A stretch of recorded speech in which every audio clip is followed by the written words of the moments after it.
Hello there, everyone. Welcome to the Rybrary. I am your librarian, and there is no talking in the Rybrary. Since the dawn of humanity, and even before then, in our, pre-human ancestors, there has been some compulsion buried deep in our genetic makeup, in our very DNA, to make list videos at the end of the year, and talk about the things that we liked or didn't like in the year before. There's cave paintings of lists of top 10 albums of the year from cavemen in prehistoric times. That's not true.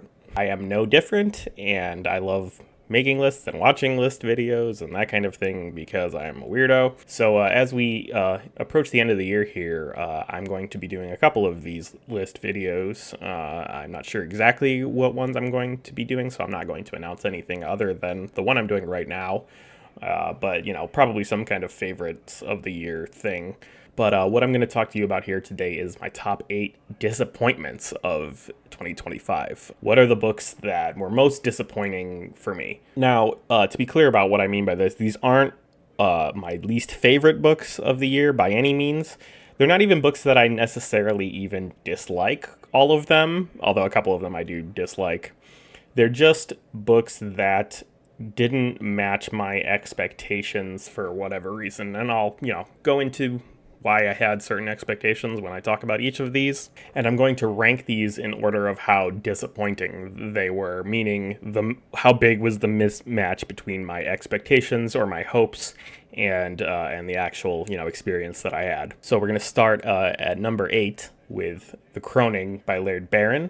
Laird Barron is a cosmic horror author who I very much love. I've read many of his short stories, and this is actually the first novel that I've ever read by him. And I believe it's the only full-length novel he's written so far in his, cosmic horror mythos that's centered around this entity called Old Leech and its followers and its cultists, I guess. He has other novels, but not in that mythos. Most of this mythos is fleshed out through his various short story collections, I heard a great description of his stuff is that you just get little fragments of the whole picture when you ever read a Laird Barron story in his myth in the Old Leech mythos.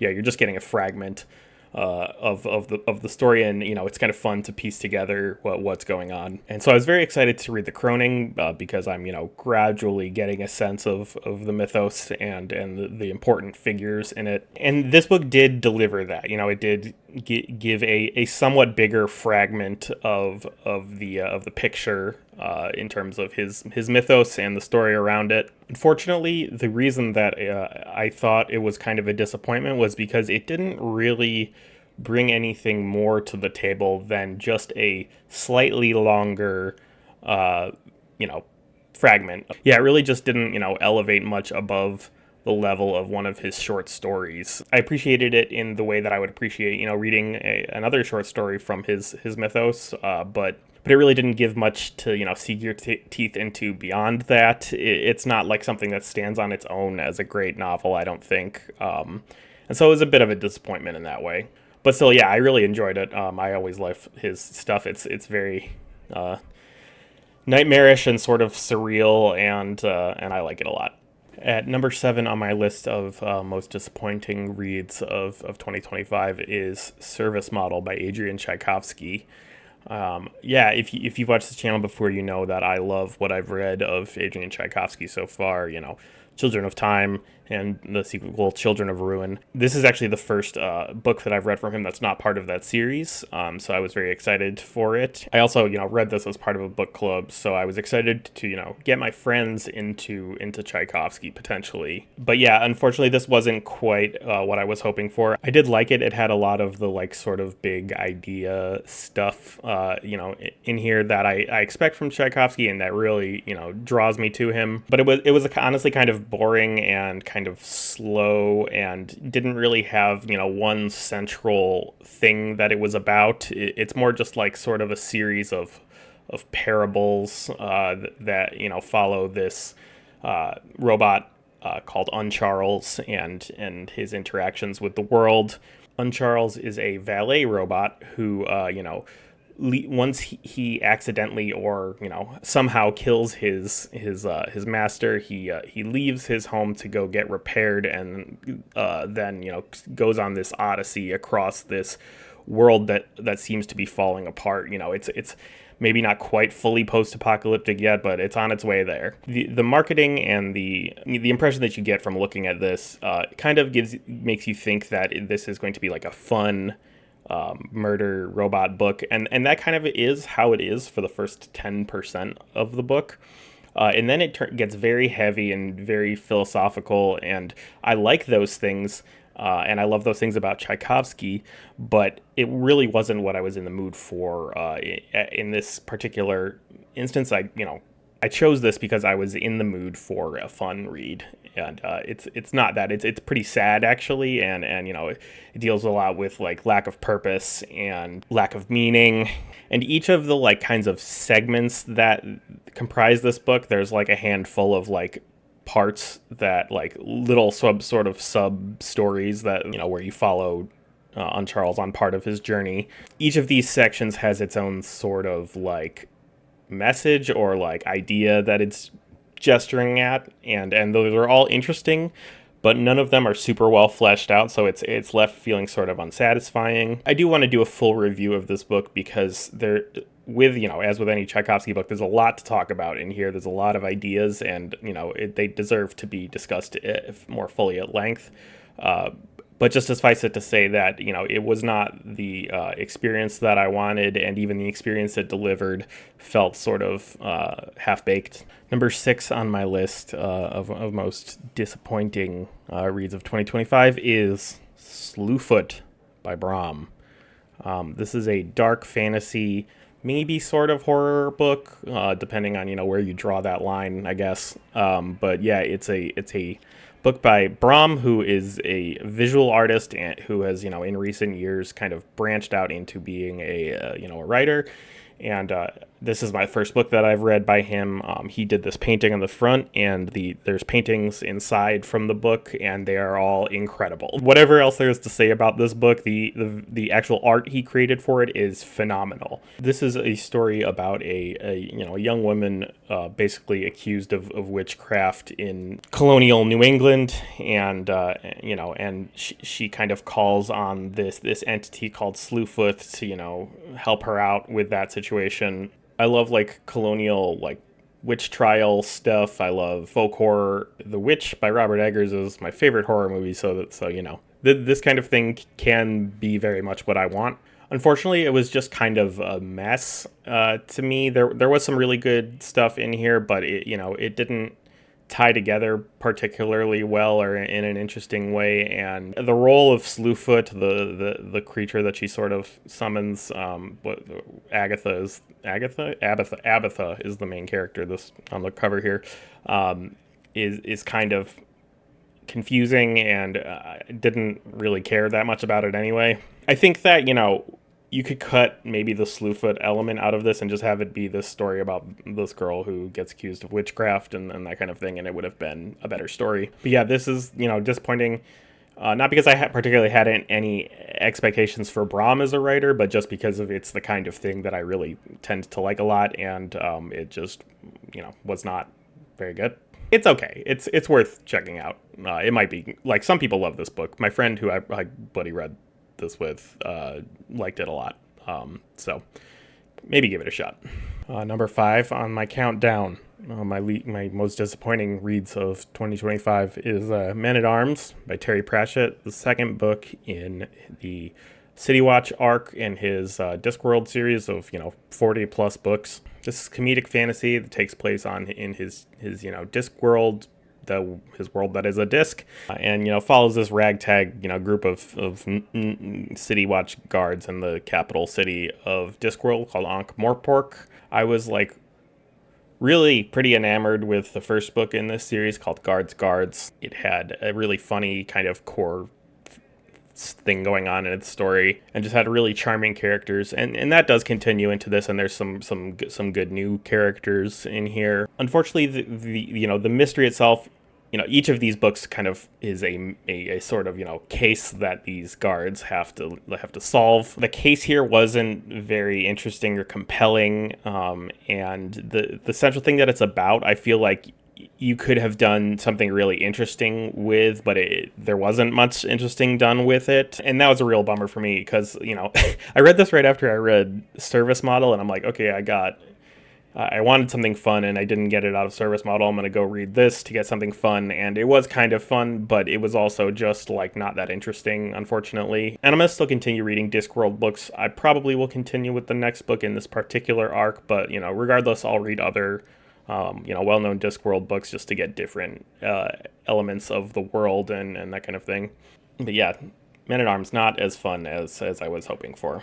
Now we're up to number 4 on the list, and number 4 is Station 11 by Emily St. John Mandel. This was something I got really excited for, not because I knew anything about the author or because of anything like that. It was really that the concept sounded really cool to me, and the concept that this book is marketed as being about is in a post-apocalyptic America where, a lot of people have been, killed off by some, I think it's a virus, that there is this band of this theater troupe that travels around and performs Shakespeare for the remaining, survivors in the world. And that by itself is a really interesting and compelling concept. The theme that seems to already suggest just by hearing about it of trying to, preserve art and preserve the elements of civilization that are not solely about, survival and, having something to live for in addition to, just needing to survive is already compelling and, got me pretty excited to check this book out. And unfortunately, that's such a tiny fraction of what this book is about. It's almost none, actually. It's less than 5% of this book is about this troupe performing Shakespeare. It's really kind of just a mishmash of little vignettes about this apocalypse and, taking place before and during and after it and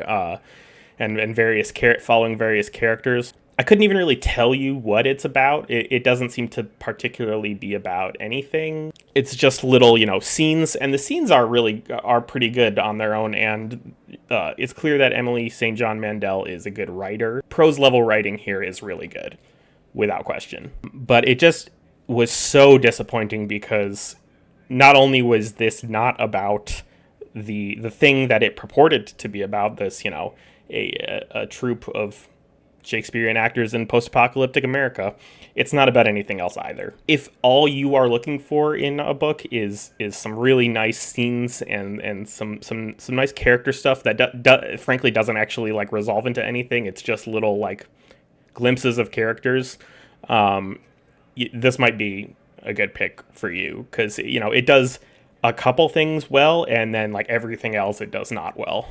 All right, top 3. Number 3 on my list here is When the Wolf Comes Home by Nat Cassidy. I talked about this in my monthly wrap-up in October, and I talked about how it was the first horror book that I read in, October, it's spooky month, and how, much of a damper it put on my reading for the month because I was just it took me forever to get through because I was just bored and didn't connect with me for some reason. And it's interesting because, as we get toward the end of the year and people are talking about, their top books that came out this year and that kind of thing, with horror, this is always, toward the top for a lot of people. And I just don't see it. I guess I do sort of see it because it's got, a fairly interesting concept at its core, even if nothing about the execution worked for me. It wasn't scary. It wasn't, it didn't keep my attention. It's a thriller, and I'm starting to realize that I'm not crazy about thrillers and that general format, so that might be part of what didn't work for me here. I had read Nat Cassidy's novella Rest Stop earlier this year and loved it, and was hoping that this would cement Nat Cassidy as a big horror author from modern times that I really like a lot, and it did sort of the opposite and made me question if he, if Rest Stop was just sort of a flash in the pan. He's got a couple other books that I definitely plan on reading because I do want to see if it's just this one thing that didn't work for me and that his other work is good. But yeah, if the next one I read is, is like this in terms of tone and in terms of like a lack of intensity, I might have to not continue if that happens again, because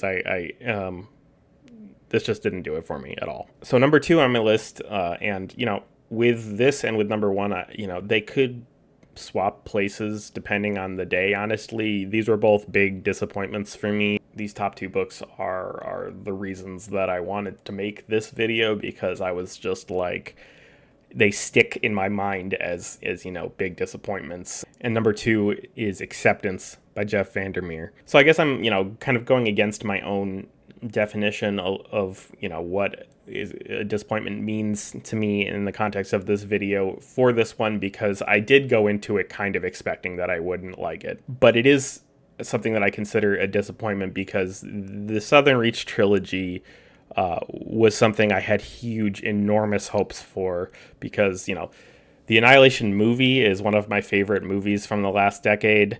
And I really liked the first book quite a bit also, although it was not as good, frankly.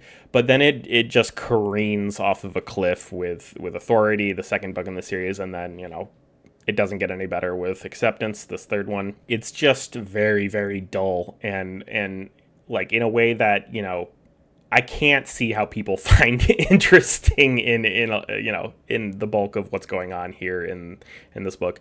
It reminds me of Station 11, honestly, in a lot of ways, where it's just like nothing even really seems to be happening in this book, and that's okay if you can really sell like a theme or really focus on a character and make the character really interesting, or an idea.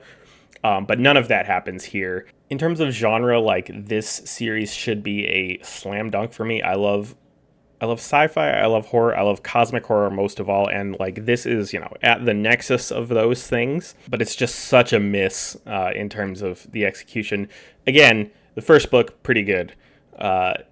Then the latter, the second and third, terrible. Yeah, maybe I'm just not, deep enough to to really grasp the themes that are being communicated here, if there are any of those. Or maybe I'm, missing some big character stuff that I should be getting, but none of it came through for me, and it was a huge, huge letdown. All right, number one, most disappointing read of 2025 for me. And this is a really big one because the first book in this series is one of my favorite books of all time. One of the books that is responsible for getting me back into reading a lot in the last few years because I was so enamored with it, but has, took a step down in the second book and then a huge step down in this third one for me. Is the series is Dune, and the book is Children of Dune, the third entry in that series. Boy, howdy, is this not interesting. Yeah, like I said, the first one, Dune, is a masterpiece. Amazing world building. Amazing everything, really.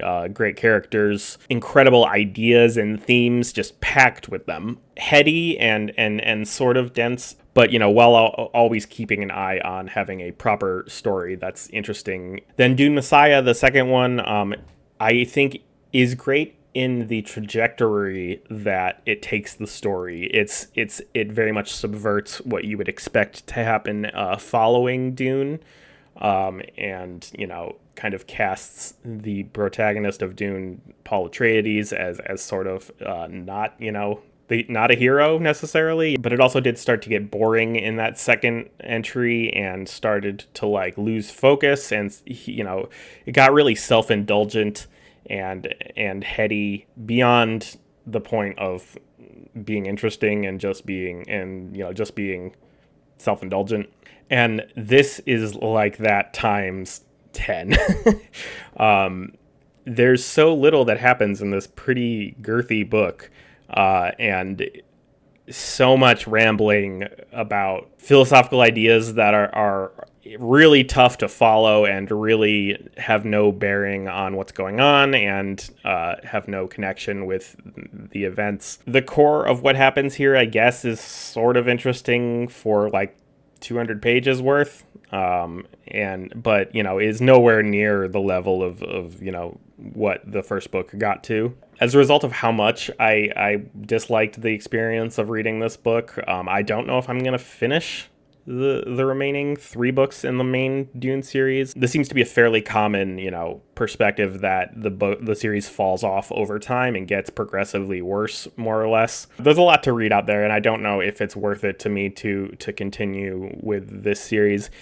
Even though I respect the wild choices that he makes, that Frank Herbert makes in here, and it's frustrating because the way the broad strokes like direction that the story takes, if done in a different way, could work for me, but the execution is just not good at all. And I think Frank Herbert just did too many drugs and didn't know how to recreate the magic that he had originally created with Dune, without going overboard in all the wrong ways.